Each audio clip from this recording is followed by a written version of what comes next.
नमस्कार मित्रांनो, मी प्रणय कन्सर आपलं सर्वांचं स्वागत करतो आहे नॉलेज व्हॅली MPSC ऑनलाईन इन्स्टिट्यूशनमध्ये. आज आहे 9 एप्रिल 2021 आणि आपण बघून घेणार आहोत की लोकसत्ता या न्यूजपेपरमध्ये कुठले महत्त्वाचे न्यूज कवर झाले आहेत. पहिली जी महत्त्वाची न्यूज ती म्हणजे प्रगती पुस्तिकावर श्रेणी वर्गोन्नतीशिवाय अन्य शेरा नको.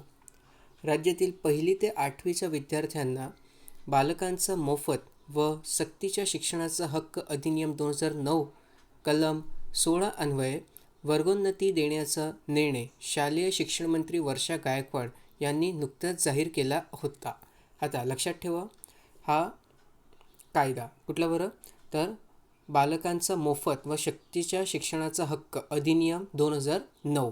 तुम्हाला प्रश्न असा सुद्धा येऊ शकतो की राईट टू एज्युकेशन ॲक्ट जो आहे तो कुठल्या वर्षामध्ये पारित करण्यात आला होता, तर तो होता 2009मध्ये. ठीक आहे, RT झाला आपण म्हणतो, राईट टू एज्युकेशन ॲक्ट. आणि त्याची कलम 16 अन्वये जे शिक्षण मंत्री आहेत वर्षा गायकवाड त्यांनी काय सांगितलं की वर्गोन्नती देण्याचा निर्णय त्यांनी या कायद्याचा अंतर्गत घेतलेला आहे. आणि जे वर्गोन्नती देण्यात येणार आहे त्याचा अंतर्गत जे प्रगती पुस्तिका असेल त्याच्यावरती फक्त श्रेणी आणि वर्गोन्नती याच्याशिवाय अन्य कुठल्याही प्रकारचे मेन्शन येता कामा नये. ठीक आहे, किंवा अन्य कुठल्याही प्रकारची त्याच्यावरती तुम्हाला माहिती दिली जाणार नाही आहे. आता नुकसान भरून काढण्यासाठी स्वतंत्र कृती कार्यक्रम राबवण्यात येणार आहे. तर कोरोना महासाथीच्या काळात शैक्षणिक वर्ष 2020-2021मध्ये विद्यार्थ्यांचे झालेले शैक्षणिक नुकसान भरून काढण्यासाठी पुढील शैक्षणिक वर्ष 2021-22मध्ये राज्य शैक्षणिक संशोधन आणि प्रशिक्षण परिषदेकडून कृती कार्यक्रम विकसित करण्यात येईल. त्या संदर्भातील सूचना स्वतंत्रपणे दिले जातील असं नमूद करण्यात आलेलं आहे. ठीक आहे, आता कृती कार्यक्रम अंतर्गत काय होईल, तर हा जो चालू वर्ष आहे म्हणजे वर्ष 2020-21, तर याचा अंतर्गत कोरोनामुळे आपल्याला माहिती आहे की विद्यार्थ्यांचं खूप जास्त नुकसान झालेलं आहे. आणि सद्यस्थितीमध्ये आपण RT ॲक्ट 2009चे जे कलम 16 आहे त्याच्या अंतर्गत काय करतो आहे, तर जे काही विद्यार्थी आहेत त्यांना आपण वर्गोन्नती देतो आहे. ठीक आहे, परंतु नक्की ते तेवढं कॅपेबल आहेत का, किंवा त्यांचं किती नुकसान झालं आहे, ते नुकसान भरपाई कसं करायचं, त्यासाठी हे कृती कार्यक्रमची रचना करण्यात येणार आहे. ओके, काय असेल कसं असेल ते तर नियर फ्युचरमध्ये आपल्याला बघायला भेटणारच आहे. आणि हो, हे जे पदोन्नती आहे ते 1ली ते 8वीच्या विद्यार्थ्यांसाठी आहे. ओके, 1ली ते 8वी विद्यार्थ्यांचं मूल्यमापनाबाबतची हे मार्गदर्शक सूचना आहे. चला ठीक आहे, पुढे बघूया अजून काही न्यूज आहेत इम्पॉर्टंट. लस खडखडाट, अनेक ठिकाणी लसीकरण ठप्प, काही जिल्ह्यात जेमतेम साठा. आता इथे एक महत्त्वाची न्यूज आहे की दुसरी मात्रा जर विलंबाने घेतली तरी दुष्परिणाम किंवा गंभीर प्रकारचे दुष्परिणाम नाही होणार आहे असं म्हणणं आहे कोणाचं, डॉक्टर सुपे यांचा. ते काय म्हणत आहेत ते आपण बघून घेऊया. तर लशीचा पहिल्या मात्रेनंतर तयार होणारी प्रतिपिंडे म्हणजे अँटीबॉडीज काही काळानंतर कमी होण्याचा धोका असतो. ते होऊ नये आणि रोगापासून बचाव करण्यासाठी पुरेशा प्रमाणात प्रतिपिंडे शरीरात निर्माण व्हावीत यासाठी दुसरी मात्रा दिली जाते. मग दुसरी मात्रा देण्यामागचं कारण काय आहे, तर पहिली मात्रा दिल्यानंतर थोडा टाईम नंतर जे प्रतिपिंड असतात अर्थातच जे अँटीबॉडीज असतात ते संपुष्टात येतात आणि त्यांची मात्रा आपल्याला जर ठेवायची असेल शरीरामध्ये तर आपल्याला दुसरी डोस घ्यावी लागते. ही दुसरी मात्रा काही प्रमाणात उशिरा घेतली तरी त्याचे कोणतेही गंभीर दुष्परिणाम होण्याची शक्यता नाही असे राज्य कोरोना कृती दलाचे सदस्य डॉक्टर अविनाश सुपे यांनी स्पष्ट केलं आहे.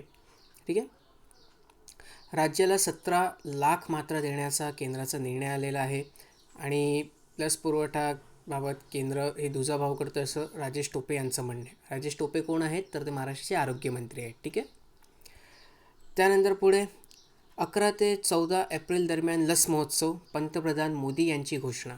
आता झालेलं काय आहे, तर पूर्ण भारतामध्ये कोरोनाची दुसरी लाट जी आहे ती यायला सुरुवात झालेली आहे आणि सद्यस्थितीमध्ये ती पीकवरती आहे आणि म्हणूनच लॉकडाऊनचे सुद्धा निर्णय घ्यायचं चर्चा चालू आहेत. ठीक आहे, मग अशा वेळेमध्ये जे काही फ्रंटलाईन वॉरियर्स आहेत आपण डॉक्टर म्हणूया, तर ते लोक खूपच कुशलतेने काम करत आहेत की कोरोनाची दुसरी लाट आहे त्याला आटोक्यात आणावे. परंतु काय आहेत माहिती आहे का, त्यांना एक मॉरल बूस्ट द्यायची सुद्धा गरज असते. ठीक आहे, हार्डवर्क तर करतायच परंतु त्यांचा मॉरल जे असतो त्याला अपग्रेड करायची सुद्धा गरज असते आणि त्याचाच एक भाग म्हणून आता लस महोत्सवसारखा एक आपण इव्हेंट म्हणजे एक इव्हेंट घेऊन येत आहेत. कोण बरं? तर आपले पंतप्रधान नरेंद्र मोदीजी. त्यांचं म्हणणं असं आहे की महात्मा फुले यांची जयंती 11 एप्रिलला आहे, तर डॉक्टर बाबासाहेब आंबेडकर यांची जयंती 14 एप्रिलला आहे. त्यानिमित्त लसीकरण महोत्सवची घोषणा पंतप्रधान यांनी केलेली आहे. कोरोना विषाणूचा सामना करण्यासाठी देशाजवळ पूर्वीपेक्षा अधिक संसाधने असून आता मायक्रो कंटेनमेंट झोनवर लक्ष केंद्रित करायला हवे, यावर त्यांनी भर दिला आहे. ओके, तर लस महोत्सव येणार आहे, तयारीला लागा. नेक्स्ट, आंतरजिल्हा बदलीसाठी राज्य सरकारचे सुधारित धोरण जाहीर. शिक्षकांना 4 जिल्ह्यांचा 30 शाळांचा पर्याय. आता प्राधान्य कोणाला दिलं जाणार आहे? तर ना हरकत प्रमाणपत्र असलेल्या शिक्षकांना, संवर्ग 1 मधील कर्मचाऱ्यांना, ज्या प्रवर्गातून निवड झाली त्याच प्रवर्गातील रिक्त पदावर दुसऱ्या जिल्ह्यात बदली, पती पत्नी एकत्रीकरणाचा बाबत प्राधान्यक्रमही नव्या धोरणात निश्चित करण्यात आलेला आहे. पती पत्नी दोघेही जिल्हा परिषद कर्मचारी असल्यास प्रथम प्राधान्य देण्यात येईल. पात्र कोण ठरणार आहेत? तर अवघड क्षेत्रातील 3 वर्षे किंवा त्यापेक्षा जास्त सेवा झालेले शिक्षक, सर्वसाधारण क्षेत्रात 10 वर्षे सेवा आणि एका शाळेवर 5 वर्षे सेवा केलेले शिक्षक. आंतरजिल्हा बदली हा शिक्षकांचा हक्क असणार नाही. Very very important. ठीक आहे, आंतरजिल्हा बदली काय असणार आहे? हा शिक्षकांचा हक्क असणार नाही आहे. आंतरजिल्हा बदली हा शिक्षकांचा हक्क असणार नाही अशा शब्दात राज्य शासनाने जिल्हा परिषदेच्या शिक्षकांना बजावले आहेत. सुधारित आंतरजिल्हा बदली धोरणात अशा शिक्षकांना इशारा देताना आंतरजिल्हा बदली हा संबंधित शिक्षकांचा हक्क असणार नसल्याचे स्पष्ट करण्यात आले आहेत. ठीक आहे, नेक्स्ट बघूया पुढची काय न्यूज आहे. दुसऱ्या लाटेतील कोरोना मुलांसाठी घातक. आता 11 ते 20 वयोगटातील जे काही मुलं आहेत त्यांच्यासाठी ही जी दुसरी लाट आहे ते अजून घातक ठरण्याची शक्यता आहे. काय लिहिलं गेलं ते आपण बघून घेऊ. तर मोठ्या माणसांमध्ये दिसत असलेली सर्व गंभीर लक्षणे मुलांमध्येही दिसत आहेत. फुफ्फुसांमध्ये दिसणारा गंभीर संसर्ग, रक्ताचा गठड्या होणे, Guillain Barre syndrome, multi system inflammatory syndrome असा सर्व गुंतागुंती मुलांमध्ये आहेत. त्यामुळे पालकांनी मुलांचा आजाराकडे दुर्लक्ष करू नये. ठीक आहे, एक वॉर्निंग आहे एका प्रकारे की जे पण मुलांमध्ये जर असे सिंड्रोम्स दिसत असतील तर त्यांना तत्काळ वैद्यकीय सेवा द्यावी. ओके, नेक्स्ट बघूया पुढची काही न्यूज आहे. खूपच महत्त्वाची ही एक न्यूज आहे की भारतातील गरिबांची संख्या गेल्या वर्षभरात दुप्पटीहून अधिक. कोरोना महासाथीचा फटका, ग्रामीण भागांवर मंदावणारा अर्थव्यवस्थेचा विपरीत परिणाम. आता 2011 पासून गरिबांची संख्येची गणना नाही झाली आहे, परंतु 2019 साली भारतातील गरिबांची संख्या 36,04,00,000 किंवा एकूण लोकसंख्येचा 28% असल्याचा अंदाज हे संयुक्त राष्ट्रांनी व्यक्त केला होता. महासाथीमुळे नव्याने गरीब झालेल्या लोकांची यात भर पडली आहे. याशिवाय शहरी भागातील लाखो लोकांनीही दारिद्र्य रेषेखाली घसरण्याचे अंदाज आहे. मध्यमवर्गीयांची ही संख्या 1/3 कमी झाल्याचेही प्यू सेंटरचा अंदाजात म्हटले आहे. एकूण लोकसंख्या आणि भौगोलिक घटकांपलीकडे जाऊन लाखो भारतीय एकतर गरीब झाले आहेत किंवा गरीब होण्याचा बेतात आहेत. 2020 मध्ये विसंगत चित्र.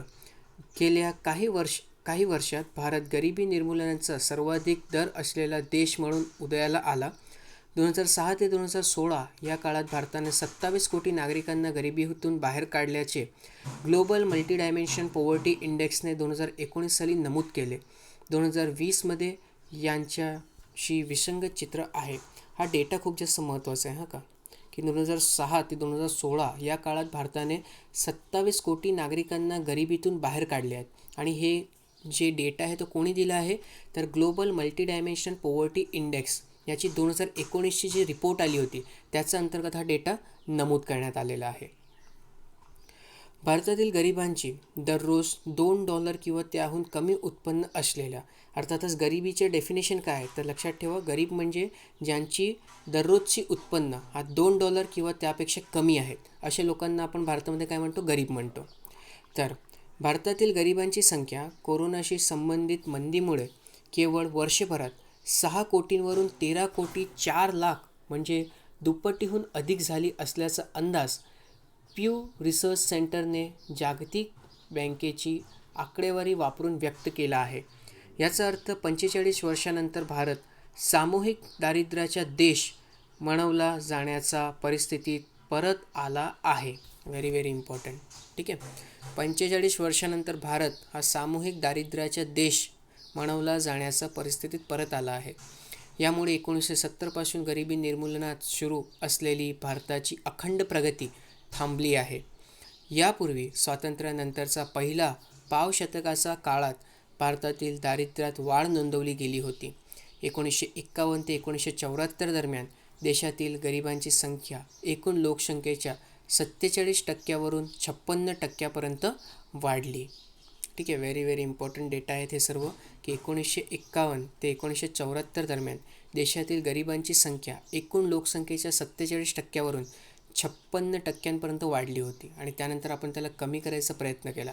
ओके, आणि 2006 ते 2016 दरम्यान आपण 27 कोटी लोकांना गरिबीतून बाहेर काढला. परंतु आता त्याचा विपरीत परिणाम आपल्याला बघायला भेटणार आहे. का बरं? तर ते कोरोना संसर्गामुळे. दैनंदिन लसीकरणात भारताची आघाडी. दररोज सरासरी 34 लाख जणांना लसीची मात्रा दिली जात आहे. ओके, तर हे एक चांगली गोष्ट आहे. बघूया त्याचा परिणाम काय होणार आहे. बाजू मांडण्यासाठी दिल्ली उच्च न्यायालयाची केंद्र निवडणूक आयोगाला नोटीस. निवडणूक प्रचारात मुखपट्टी अनिवार्य करावी का? एक प्रश्न मला स्वतःला पडला आहे. हा प्रश्न का विचारते कोर्टाला निर्देश दिले पाहिजे की मुखपट्टी कंपल्सरी केली पाहिजे. मुखपट्टी न घातल्याने किंवा मुखपट्टी घातल्याने प्रचारावरती काय फरक पडणार आहे, हा मात्र एक विषय आहे ज्याच्यावरती आपण रिसर्च केलं पाहिजे. ठीक आहे, म्हणजे एखादे नेते आहेत ते मुखपट्टी घालून भाषण दिलं तर काय त्याच्या शब्दामध्ये परिवर्तन येणार आहे का? नाही ना. परंतु मुखपट्टी न घातल्याने कोरोनाचा संसर्ग मात्र होऊ शकतो, हे प्रत्येकाला माहीत आहे. मग हा म्हणजे दिल्ली हायकोर्टने का असा प्रश्न विचारला आहे ते खरंच एक स्वतःमध्येच एक प्रश्न आहे. ठीक आहे, चला असू द्या, ते त्यांचं ते बघतील काय ते. रेमडेसिवीरचे उत्पादन दुप्पट आणि MRP कमी करा. काळाबाजार रोखण्यासाठी राज्याच्या आरोग्यमंत्र्यांची उत्पादकांना सूचना. झालं आहे काय, तर राज्यात जाणवणाऱ्या रेमडेसिवीर इंजेक्शनाचा तुटवड्याच्या पार्श्वभूमीवर आरोग्यमंत्री राजेश टोपे यांनी गुरुवारी या इंजेक्शनचे उत्पादन करणाऱ्या 7 कंपन्यांच्या प्रमुख अधिकाऱ्यांची बैठक घेतली. या इंजेक्शनचे उत्पादन दुप्पट करावे तसेच काळाबाजार होऊ नये म्हणून अधिकतम किरकोळ किंमत MRP कमी करावी अशी सूचना आरोग्यमंत्री टोपे यांनी उत्पादकांना केली आहे. रुग्णालयांमध्ये रेमडेसिवीरचा अनावश्यक वापर टाळण्यासाठी प्रत्येक जिल्ह्यात भरारी पथक तैनात करावेत. उत्पादक कंपन्यांनी थेट शासकीय रुग्णालय आणि जिल्हाधिकाऱ्यांना इंजेक्शनाचा पुरवठा करावा असे त्यांनी सुचवले आहे. होत आहे काय माहीत आहे का, की जे लोक ॲडमिट आहेत किंवा ज्यांना सिम्पटम्स दिसत नाही आहे त्यांनासुद्धा रेमडेसिवीरचे इंजेक्शन दिले जात आहेत. आता सिम्पटम्स नाही आहेत, मग त्यांना रेमडेसिवीरचे इंजेक्शन का दिले जात आहेत, हा प्रश्न राजेश टोपे यांनी निर्माण केला. ज्यांना गरज आहे, ज्यांच्यावरती सिम्पटम दिसत आहेत किंवा ज्यांचे जीव धोक्यात आहेत त्यांना ते इंजेक्शन मिळत नाही आणि एसिम्प्टोमॅटिक पर्सन्सना हा इंजेक्शन दिले जात आहे आणि त्यामुळे हा जो एक विषय आहे तो खूप जास्त आता भरारीवरती आलेला आहे. ठीक आहे, पुढे बघा अजून काही न्यूज आहे. हा तर IPLचे 14वे पर्व सुरू झाले आहे. ठीक आहे, लक्षात ठेवा 2021मधला जो हा पर्व आहे तो 14वा पर्व आहे IPLचा.